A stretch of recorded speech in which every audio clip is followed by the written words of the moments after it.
आज हम लोग विनोबा यूनिवर्सिटी में पूछा हुआ है 2018-21 में बिजनेस स्टैटिस्टिक्स का क्वेश्चन, उसका पूरा सॉल्यूशन करने जा रहे हैं।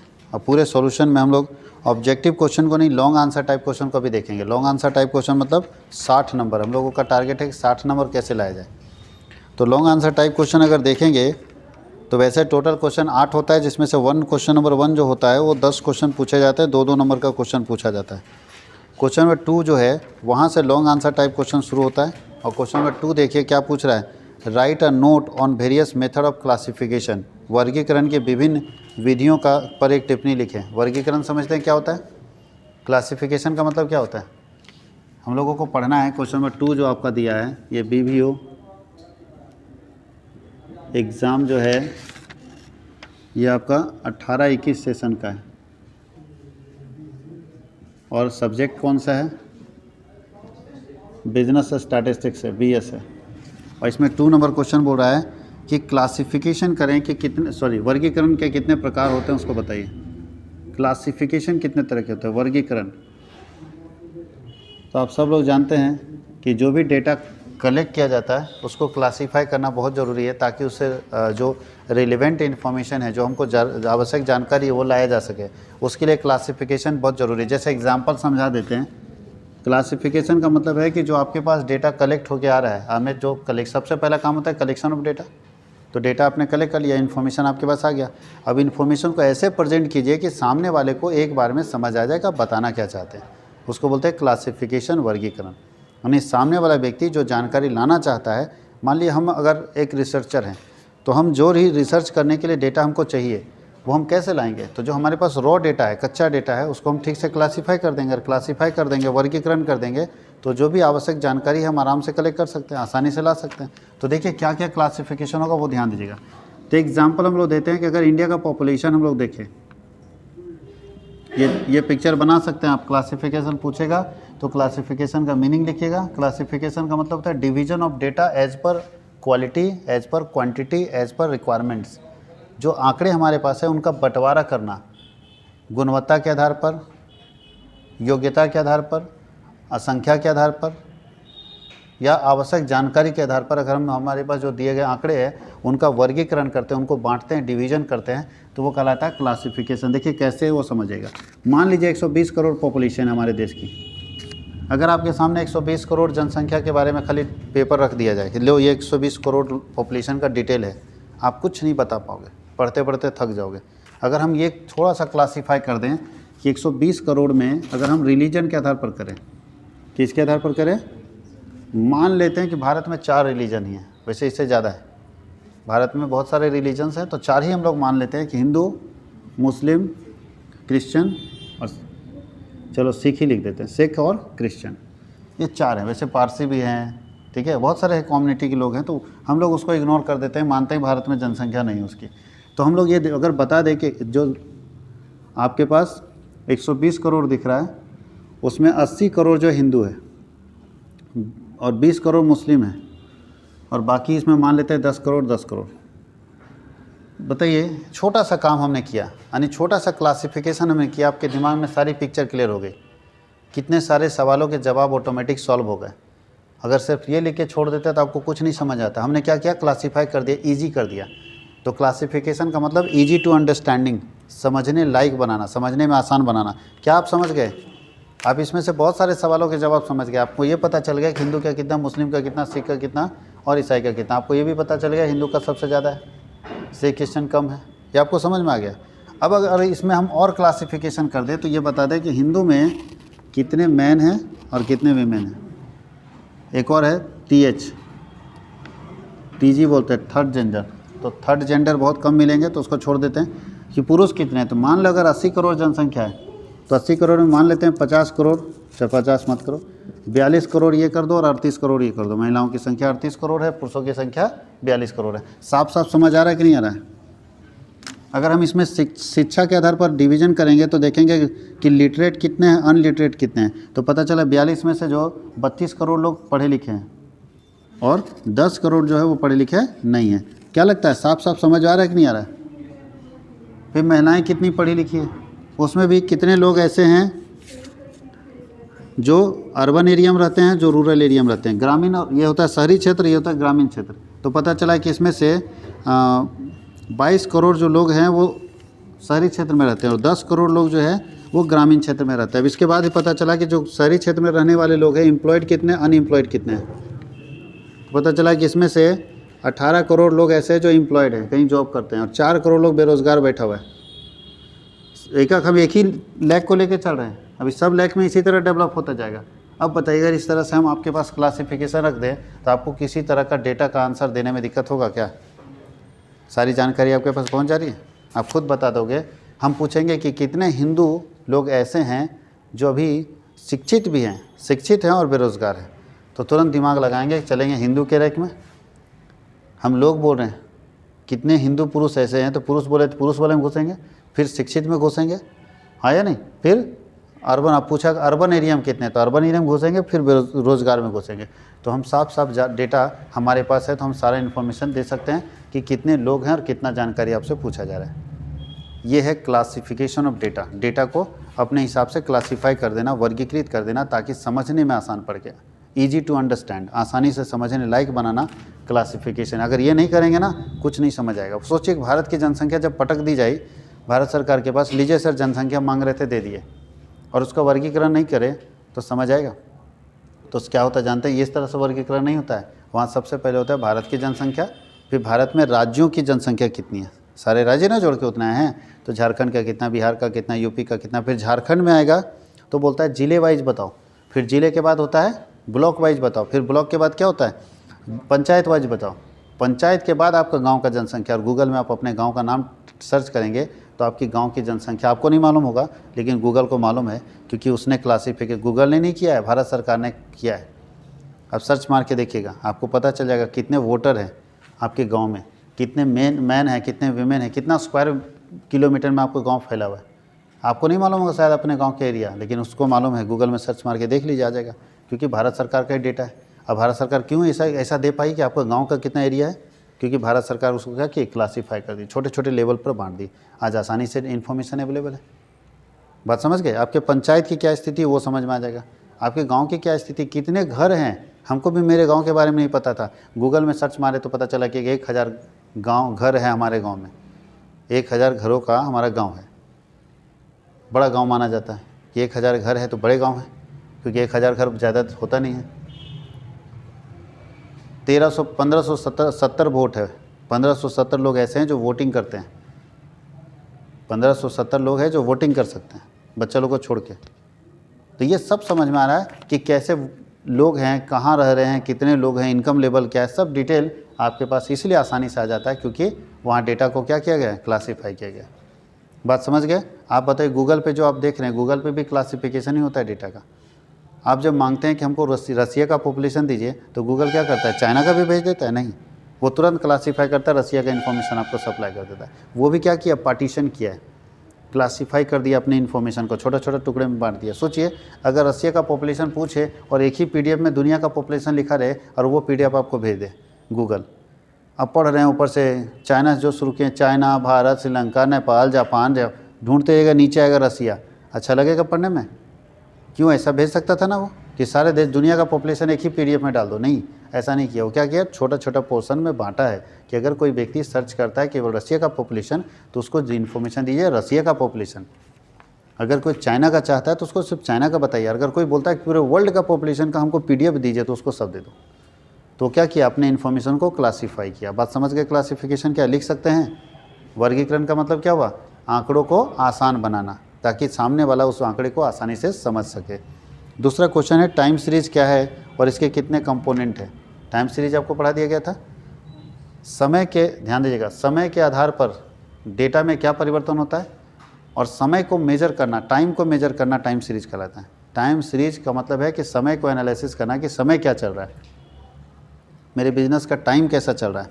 तो समय को अगर हम वर्गीकृत एनालिसिस करते हैं, विश्लेषित करते हैं, विश्लेषण करते हैं तो ये कहलाता है टाइम सीरीज एनालिसिस, विश्लेषण काल श्रेणी का।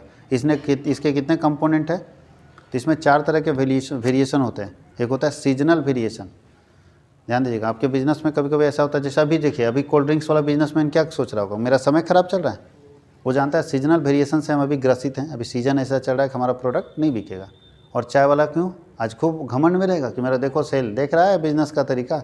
भैया ठंडा में सबका बिजनेस बढ़िया चलता है, कोई चाय का दुकान खोल देगा, कोई भी आदमी चाय का दुकान खोल देगा, सबका बढ़िया चलेगा। इसका मतलब ये नहीं कि तुम्हारे क्वालिटी के कारण कस्टमर ज़्यादा आ रहे हैं, ऐसा नहीं है। वो ठंडे इतना बढ़ गई है तो लोगों को लगता है चाय पी लेते हैं, और यही गर्मी में कस्टमर की संख्या कम हो जाएगी। तो वो लोग जानते हैं सीजनल वेरिएशन है, ये सब सीजन वाइज सीजन चलता जाता है। एक होता है साइक्लिकल वेरिएशंस, तो उस तरह से 4 अलग अलग वेरिएशंस होता है, और वही चारों कंपोनेंट को आपको पढ़ना है।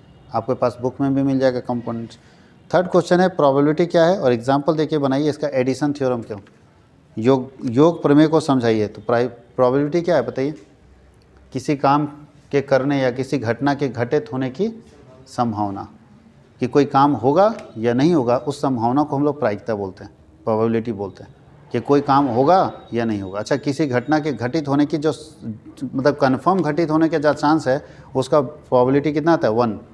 जैसे किसी घटना के घटित होने का जो प्रायिकता है वो 1 आएगा, और जो किसी घटना का नहीं घटित, ये हो ही नहीं सकता, उसका प्रोबेबिलिटी क्या आता है 0 आता है। तो ये हम लोग 1 से 0 के बीच में ही प्रायिकता का आंसर आता है। 1 से 0 के बीच में नहीं होगा उसका 0, और होने का चांस है तो 1, और उसी के बीच में हम लोगों का आंसर आएगा प्रोबेबिलिटी में। अब पूछता है कि इसमें योग प्रमेय समझाइए। योग प्रमेय आप लोग जानते हैं कि नहीं? बोलता है कि अगर हम लूडो की गोटी को उछालते हैं तो 3 या 6 आने का प्रोबेबिलिटी कितना है, तो 3 आने का प्रोबेबिलिटी कितना होगा। एक लूडो की गोटी को उछालेंगे तो 3 आने का 1/2 होगा, और 6 आने का भी 1/2 होगा, तो दोनों को जोड़ देते हैं। योगात्मक प्रमेय यही बताता है। देखिए ये वाला अगर आपको पूछ देगा योगात्मक प्रमेय, तो प्रोबेबिलिटी ऑफ ए और प्रोबेबिलिटी ऑफ बी बराबर होता है probability of A plus probability of B. यही समझा देना कि योगात्मक प्रमेय में दोनों प्रोबेबिलिटी को क्या करना है, जोड़ देना है। बात समझ गए? और अगर लिखा रहेगा तो जैसे या तो ए आएगा या तो बी आएगा, दोनों में से एक आने का चांसेस, तो दोनों को जोड़ देंगे। तो ये भी आप कर सकते हैं। और एक क्वेश्चन हम लोगों को देखना है, 5 नंबर क्वेश्चन है आप लोगों का 2018-21 के सेशन में, मोड निकालना है। तो इस क्वेश्चन को हम लोग बना के दिखाते हैं। एक मोड है, 6 नंबर में कोरिलेशन निकालना है, 7 नंबर में इंडेक्स निकालना है फिशर के फॉर्मूले से।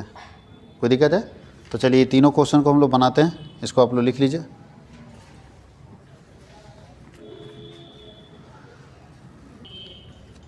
अब हम लोग चलते हैं 2018-21 में बिजनेस स्टैटिस्टिक्स में जो न्यूमेरिकल क्वेश्चन पूछा है मोड का, क्वेश्चन नंबर 5। अगर क्वेश्चन आपके पास है तो क्वेश्चन नंबर 5, और नहीं है तो इसी यूट्यूब चैनल में इसका वीडियो डाला हुआ है, तो आप देख लीजिएगा। ये क्वेश्चन नंबर 5 है, जिसमें क्वेश्चन लिखा है कि मोड कैलकुलेट कीजिए। तो सबसे पहले क्लास दिया हुआ है, तो क्लास लिख लेते हैं। क्लास क्या है? 0 से 10, 10 से 20, 20 से 30, 30 से 40, 40 से 50, 50 से 60, 60 से 70, और 70 से 80। फ्रीक्वेंसी 22, 38, 54, 75, 72, 64, 31, 10। आपको देखने में कौन लग रहा है? तो ध्यान दीजिएगा, एक बात हमेशा याद रखिएगा कि जब भी आपके पास क्लास 5 से ज़्यादा होगा तो आप कंफ्यूज हो सकते हैं, क्योंकि मोड का मतलब क्या है, जितना बड़ा रेंज होगा ना उतना ही कन्फ्यूजन बढ़ेगा। ऐसे देखने में लग रहा है कि हम लोग जानते हैं कि जिसका सबसे बड़ा फ्रीक्वेंसी होता है वो मोड लाइन होता है, तो सबसे बड़ा फ्रीक्वेंसी किसका है? 75 का। लेकिन मोड लाइन ये नहीं होगा, मोड लाइन नीचे वाला होगा। तो हम लोग देख लेते हैं, कन्फ्यूजन नहीं रखते। हमको लग रहा है कि ये भी हो सकता है, ये भी हो सकता है। ये क्यों हो सकता है? क्योंकि मोड लाइन निकालने के लिए तीनों का टोटल देखना होता है। तो तीनों का टोटल किसका ज़्यादा था? अगर ये तीनों को जोड़ेंगे, यानी ये मानते हैं तो इससे पहले ये इसको F1 मानेंगे तो ये F0 होगा, नीचे F2 होगा, तो ये तीनों का टोटल। और अगर इसको हम F1 मानते हैं तो इसके ऊपर और इसके नीचे का टोटल, तो ये मेरे ख्याल से ज़्यादा आएगा। तो इसीलिए हम लोग कन्फ्यूजन में नहीं रहेंगे। अब ऊपर वाला 75 लेंगे, 72 लेंगे, कन्फ्यूजन में नहीं रहेंगे। इसके लिए हम लोगों को बनाना पड़ता है कौन सा? हम लोगों को टेबल बनाना पड़ता है, एनालिटिकल टेबल। और एनालिटिकल टेबल से निकालेंगे कि कौन है जो सही मोड है। तो एनालिटिकल टेबल आप लोगों को मालूम है कि 6 कॉलम होते हैं उसमें। ध्यान दीजिएगा, इसमें पहला ये कॉलम है, पहला कॉलम यहाँ दिया भाई, यहाँ पे बनाते हैं ग्रुप, इसको बोलते हैं ग्रुपिंग टेबल। ग्रुप ऑफ 2 बनाएंगे, तो 2 का 2 ग्रुप बनाएंगे। यहाँ पे देखिए ग्रुप ऑफ 2 कितना बना? 2। इसको पहले ऐसे खींचना पड़ेगा आपको।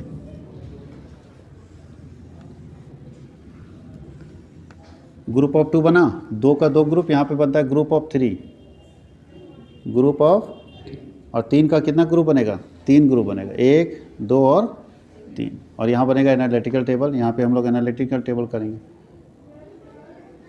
एनालिटिकल या एनालिटिक्स करेंगे कि क्या है, और यहाँ हम लोग पॉइंट देंगे, ठीक है। बस यहीं तक हम लोगों को देखना काफ़ी है। चलिए सबको पहले इस टेबल में डाल दीजिए। ये समझ में आया ना, ग्रुप ऑफ 2 में 2 का 2 ग्रुप, 3 का 3 ग्रुप।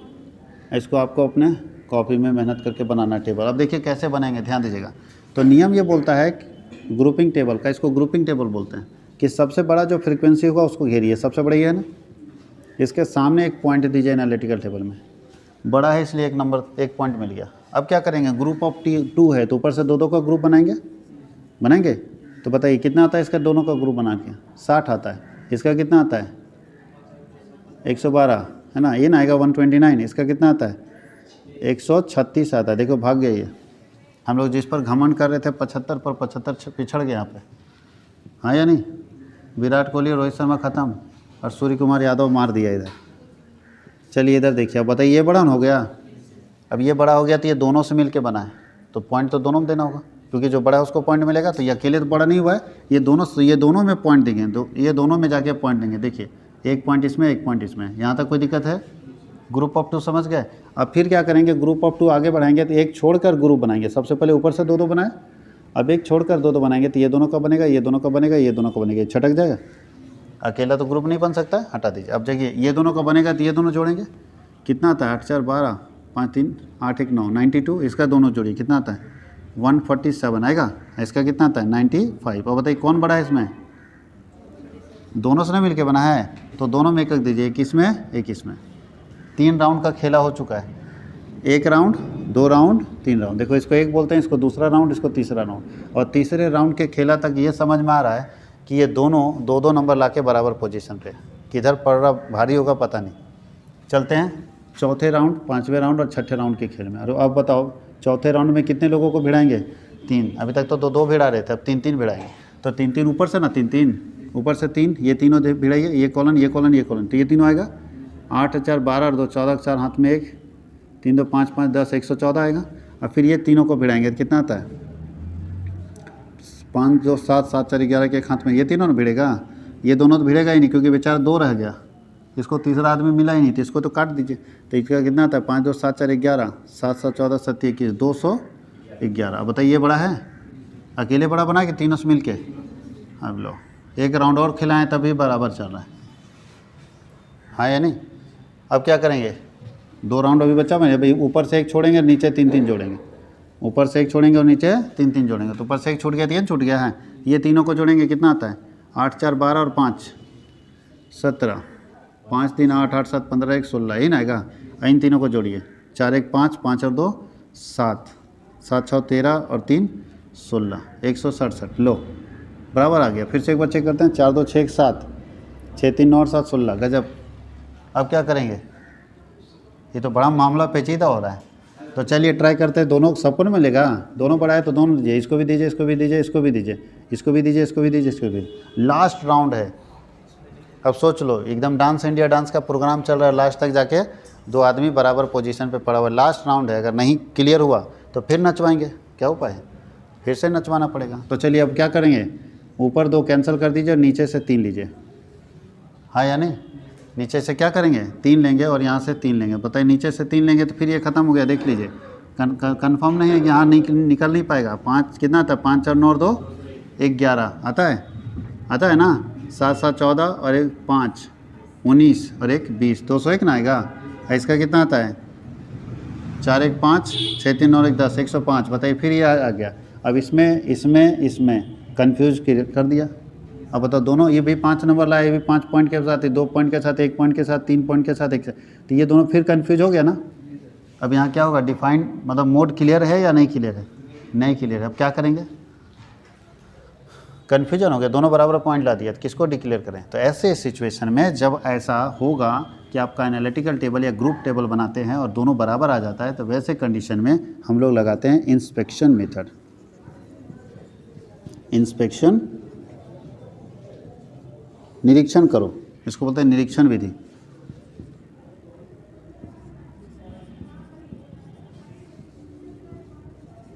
क्या करना चाहिए बताइए, निरीक्षण कीजिए कौन सी टीम आगे बढ़ेगी। तो निरीक्षण करने के लिए हम लोग एक काम करते हैं, संख्या के F1 F0 और F2 को देखते हैं किसका बड़ा है। तो हम लोगों को दोनों पर बराबर वाले को लीजिए। पहला बराबर वाला कौन है 75 और दूसरा बराबर वाला कौन है 72, हाँ या नहीं। तो चलिए 75 वाले को अगर हम लेते हैं तो मेरा F1 में 75 होगा, F0 इसके ऊपर वाला होता है, F1 75 तो F0 कितना हो गया 54 और F2 इसके नीचे कितना है 72। अगर हम 72 को लेते हैं तो F1 मेरा 72, तो F1 के ऊपर F0 कितना है 75 और नीचे वाला क्या होता है 6। बताइए किसका टोटल ज़्यादा लग रहा है, इसका टोटल ज़्यादा ना आएगा, इसका कम आएगा। 5 2 7 4 11, 7 7 14 5 19 और 1 20, यही ना आएगा। इसका आता है 5 2 7 4 11 तो 7 21 211, तो बाजी ये मार लिया। इसलिए मोड लाइन ये होगा, कौन होगा।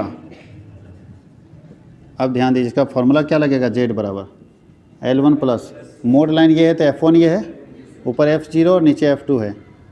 अगर आप सही से मोड पढ़े होंगे तो एक बात पढ़े होंगे कि अगर मोड लाइन यानी F1 से F0 या F2 अगर छोटा हो तो फार्मूला दूसरा लगता है।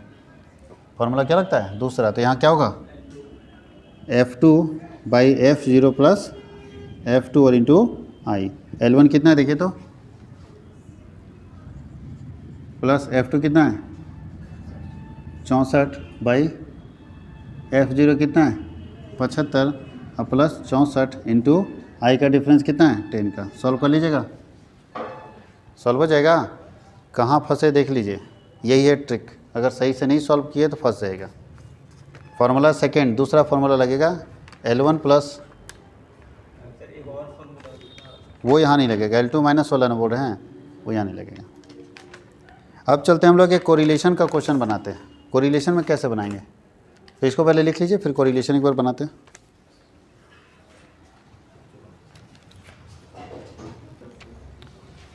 अब 6 नंबर क्वेश्चन में बोलता है Karl Pearson coefficient of correlation निकालना है। कैसे निकालेंगे कोरिलेशन, तो बता देते हैं। x आपके पास दिया हुआ है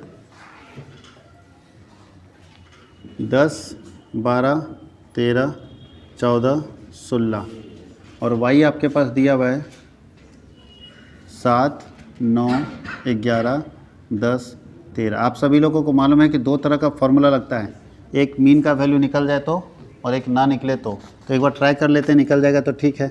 सिग्मा x कितना आएगा 6 4 10 3 13 और 5 15, 1 2 3 4 5 6 65 और n बराबर कितना होता है 5 ही संख्या है ना। तो x मीन बराबर क्या होगा 65/5 यानी 13। कोई दिक्कत है, इसका भी निकालिए। सिग्मा y बराबर क्या होता है 3 1 4 9 और 4 13 और 7 20, 2 1 3 1 4 1 5 50 और n बराबर 5। तो ये बच गए, y मीन आ गया 50/5 यानी कितना आ गया 10, मतलब छोटा फार्मूला लगेगा। अब क्या करते हैं यहाँ पे हम लोग निकालते थे dx बराबर होता है x minus mean. x minus mean मतलब x माइनस 13, सब में 13 घटा दो तो 13 घटेगा तो क्या होगा 10 माइनस 13 कितना आएगा -3। इसी तरह -2 -3 सॉरी 0 ना होगा, 13 में 13 जाएगा तो 14 में 13 जाएगा तो 1, 16 में 13 जाएगा तो 3, अच्छा 12 में 13 जाएगा तो -1 बचेगा। ठीक है, सब में 13 घटाना है। कोई दिक्कत है, सब में 13 लेस कर देना है, कर सकते हैं। तो 10 में 13 जाएगा 3, 12 में 13 जाएगा 1, 13 में 13 0, 14 में 1 और 3। इसका स्क्वायर करना है dx स्क्वायर कितना आता है 9 1 0 1 9। इसका टोटल भी लिखना है सिग्मा d स्क्वायर x कितना आता है 20 आता है। कोई दिक्कत है। अब उसी तरह y में कीजिए, तो हम लोग सबसे पहले dy निकालेंगे। dy बराबर क्या होता है y माइनस वाई मीन यानी y माइनस 10, सब में 10 लेस कर दीजिए। 10 ना निकला y मीन, तो 10 सब में लेस होगा तो बताओ 7 में 10 जाएगा 7 7 माइनस 10 कितना होगा -3, 9 में 10 जाएगा तो -1, 10 11 में 10 जाएगा तो +1, 10 में 10 0 और यहाँ 3। इसका स्क्वायर कर दीजिए dy स्क्वायर। हम ये मान के चल रहे हैं कि आप लोग पढ़े हुए हैं, प्रोसेस पता है आपको। इसका कितना होगा 9 1 1 0 9। चलिए इसका टोटल कीजिए सिग्मा डी 9 1 10 और 10 20 होगा। और कोरिलेशन आर के बराबर क्या होता है सिग्मा dx dy। अब आई क्या था sigma dx square into sigma dy square, यही ना है। तो dx dy कितना निकला, अच्छा dx dy तो निकाले नहीं, एक और कॉलम निकालना पड़ेगा dx dy। तो dx dy देखिए ये है dy और ये है dx, दोनों को गुना करना होगा। तो 3 को करेंगे -3 से कितना आएगा -3 9 आ जाएगा, ये 1 आ जाएगा, तो लगता है सेम ही है। ये 0 आ जाएगा, ये भी 0 आ जाएगा, ये 9 आ जाएगा। तो 9 1 10 और 9 19। तो सिग्मा dx dy कितना आ गया 19 आ गया। चलिए पुट कीजिए 19 बटा under root sigma d square x कितना है 20 इंटू ये भी 20 है, तो 19 बटा 20 कितना होता है 400 ना। तो बताओ 19 बटा 400 का स्क्वायर रूट तोड़ेंगे तो कितना आएगा। अब 20 से भाग दे दो 0 पॉइंट समथिंग आएगा। आसान था कि नहीं। 20 नंबर एक समझे फ्री में मिल रहा था, खाली चेक करके देखना क्या है। अब नेक्स्ट और एक और क्वेश्चन है, फीचर्स का इंडेक्स है। तो ध्यान दीजिए फीचर्स में कैसे बनाते हैं, फीचर्स का इंडेक्स कैसे बनाएंगे, सॉल्व कर लीजिएगा। फीचर्स इंडेक्स है क्वेश्चन नंबर आप लोगों का 7। देखिए क्या क्या दिया हुआ है। तो आपके पास सबसे पहले प्राइस बेस ईयर का दिया है, यानी इसको थोड़ा लंबा हम लोग खींच लेते हैं। 7 नंबर क्वेश्चन है ये।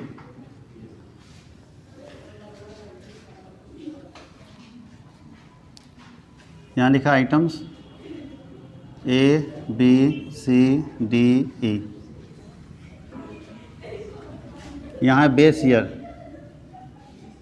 तो बेस ईयर के प्राइस को P0 बोलते हैं और बेस ईयर के क्वांटिटी को Q0 बोलते हैं। यहाँ है करेंट ईयर, करेंट ईयर के प्राइस को P1 बोलते हैं और करेंट ईयर के क्वांटिटी को Q1 बोलते हैं, यही ना बोलते हैं। चलिए क्या क्या देखिए, बेस ईयर का प्राइस है 6, 2, 4, 10, 8 और क्वांटिटी है 50, 100, 60, 30, 40। उसके बाद है P1 में 10, 2, 6, 12, 12। इसका है 56, 120, 60, 24, 36। कोई दिक्कत किसी को। और आपको बोला है फीचर्स के फॉर्मूले से तैयार कीजिए, तो बताइए फीचर्स का पहले फॉर्मूला लिख लीजिए, अपने समझ में आ जाएगा। तो फीचर का FP01 का फॉर्मूला क्या बताएं, रूट अंडर होता है ना, sigma P1 Q0 by sigma P0 Q0, यही होगा, into sigma P1 Q1 by sigma P0 Q1 और इंटू क्या होता है 100। अब देखिए आपको 4 चीज़ चाहिए, ये चारों निकाल लोगे तो अपने आप बन जाएगा। सबसे पहले आपको चाहिए P1 Q0, यहाँ देखो सब लिखा हुआ, खाली यहाँ P1 Q0 निकालो। P1 Q0 कैसे निकलेगा, यहाँ ध्यान दीजिए। P1 ये है और Q0 ये है, दोनों को क्या करना होगा गुना। तो दोनों को गुना कर दीजिए, कितना आता है इसका, इसका आता है 500, इसका आता है 200, इसका आता है 360, इसका आता है 12 3 36 360 और 12 चौक 48 480। यानी इसका टोटल अगर हम यहाँ कर देंगे तो निकल जाएगा सिग्मा P1 Q0 का टोटल कितना आ जाएगा 0, 6 6 12 8 20, 2 4 2 6 6 3 9 9 और 3 12, 12 और 2 14 और 5 19, 1900 ना गया, एक का वैल्यू पता चल गया।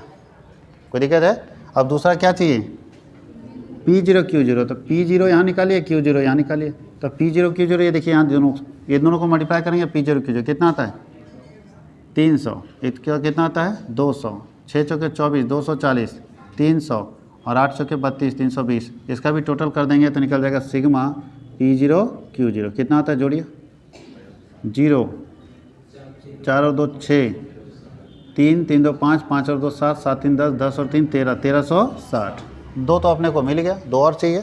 क्या चाहिए P1 Q1, तो P1 यहाँ पे Q1 यहाँ पे, P1 यहाँ Q1 यहाँ कितना आता है 560, इसका दूसरा का कितना आता है 240, तीसरा का कितना आता है 360, फिर आता है 12 को 24 से करो तो 12 चौके 48, 12 दूनी 24 और 4 28, 288 और 36 को 12, 12 छक 72, 7 12 तिया 36 और 7 7 6 13 43 ना। कोई दिक्कत किसी को।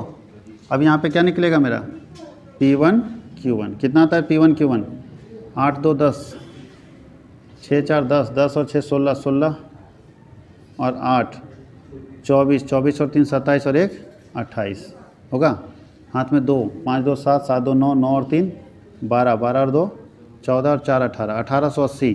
और लास्ट एक हम लोगों को निकालना है जिसका नाम है P0 Q1।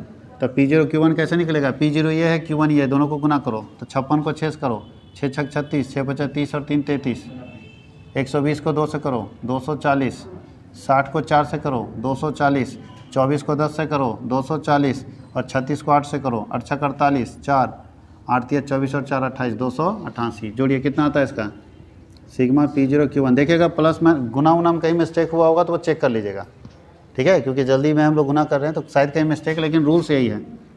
8 से 14 4 हाथ में 1, 3 1 4 4 8 8 4 12 12 4 16 16 और 8 कितना होता है 24, 2 2 4 4 2 6 6 2 8 8 2 10 10 और 3 13 1344 पुट कीजिए।